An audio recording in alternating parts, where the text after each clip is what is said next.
Hello Capricorn, thank you for joining me for your monthly forecast for August. Your sign is very often stoic. You keep going when many others often give up. So you're certainly not faint-hearted, but this is a month which is calling out to you to be a lot more passionate in your approach. Now, part of this is going to come from the eclipses which are going to be occurring.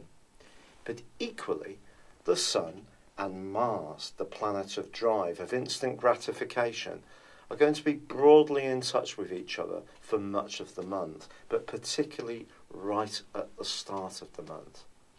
Now, when these two are side by side, it supercharges their energy, and the Sun is in its home zone of Leo, which for you is very much to do with transitions. It's about the things that really engage you or pull you towards them, almost in quite an impulsive way. So even if you are someone who tends to stick at things for the long term and has very clear plans and strategies, you may be surprised by how much things grip you this month. But as this month begins, there's also another big change, and it's one which is fabulous for you. Because on the very first day, Venus moves into your sector of relating. She's going to be there through to the 25th of August. This gives you an opportunity to use a degree of diplomacy, whether it's around business discussions or around personal relationships. Also, Mercury, the planet of communication, is in a very free-spirited part of your scope, in your sister Earth sign of Virgo, which is very much about embracing the big picture, looking at information, enjoying travel, higher education, informing yourself better of opportunities.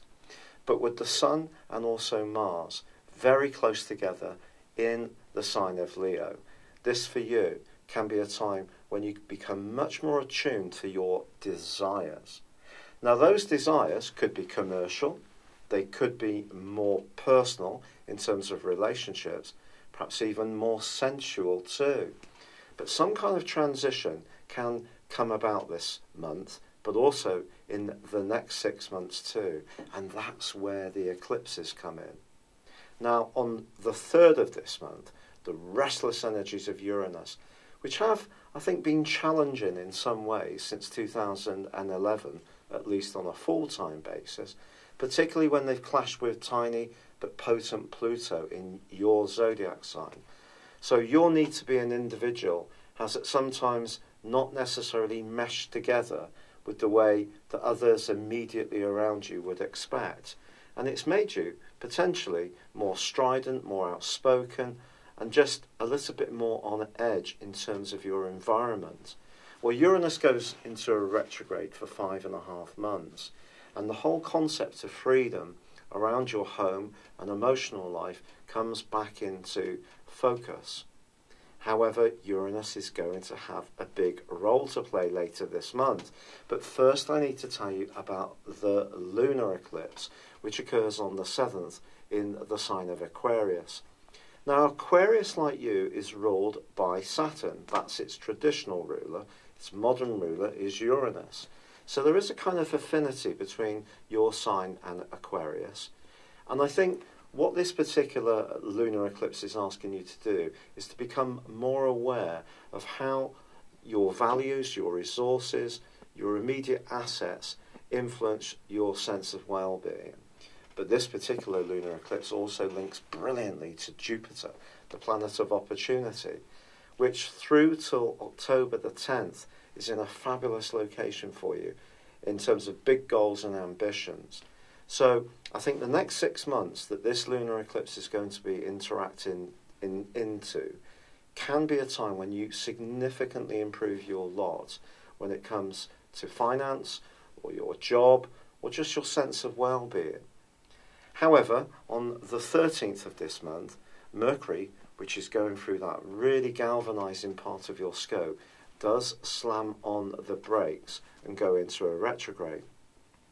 Mercury retrograde in the 9th house is actually perhaps one of the most challenging areas that it can occur, because Mercury rules conversation, it rules how we think, our intellect, our ideas, but in the ninth house it can also be about agreements.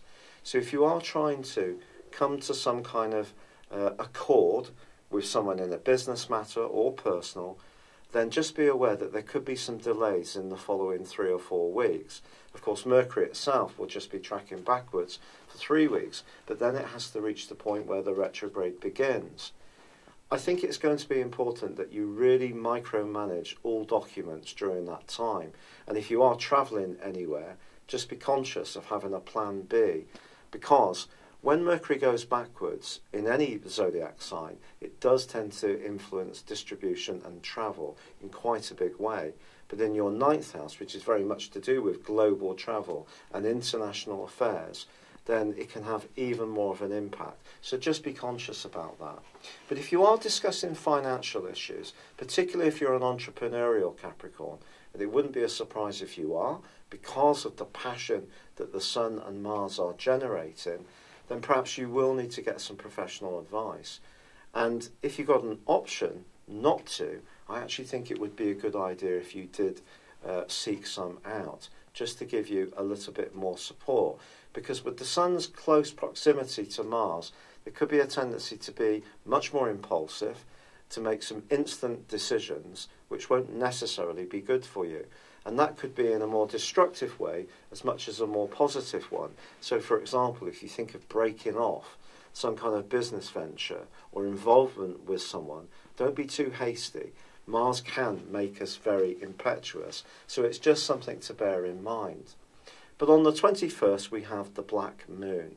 The lunar eclipse of the 7th feeds into this solar eclipse of the 21st.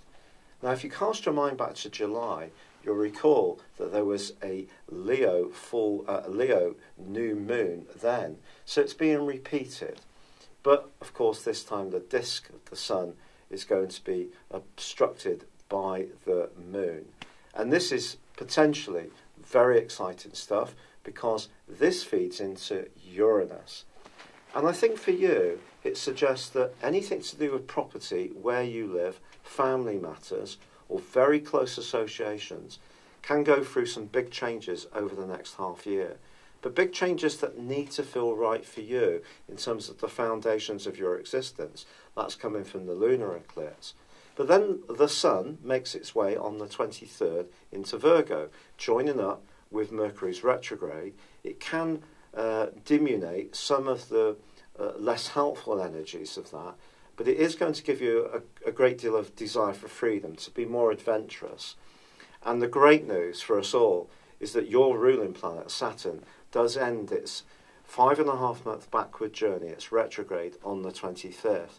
And if during that period of time you have felt at times that you're being pummeled by the stars, that your every hope and attempt at something is being limited by a sense of restriction that may even have been coming from within yourself, then I think this pressure is going to ease.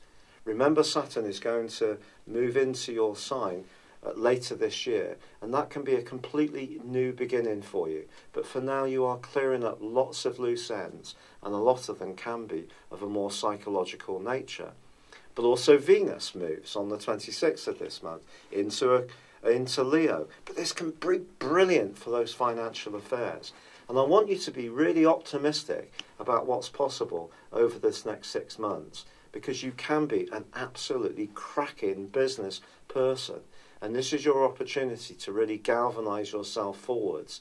But I do think you need to be flexible, and it needs to work at an emotional level in a way that makes you feel free. But at the same time, it needs to feel comfortable, and that's the lunar eclipse influence. It's been a real pleasure being with you. Thank you for joining me. Good luck, and goodbye for now. Hello, thank you so much for watching my video. I'd love you to join me at my Horoscope Ace app. You can find this at www.horoscope-ace.com. You can use it through Android, iOS, Apple or Facebook. Check out your ascendant or your moon sign, or download your free birth chart. There's all your favourite videos, plus there are daily, weekly, monthly and yearly horoscopes for general, love, Chinese and Indian astrology. If your passion is tarot, there's my brilliant 3-card money or love tarot readings too. And it's all there at www.horoscope-ace.com. Thank you.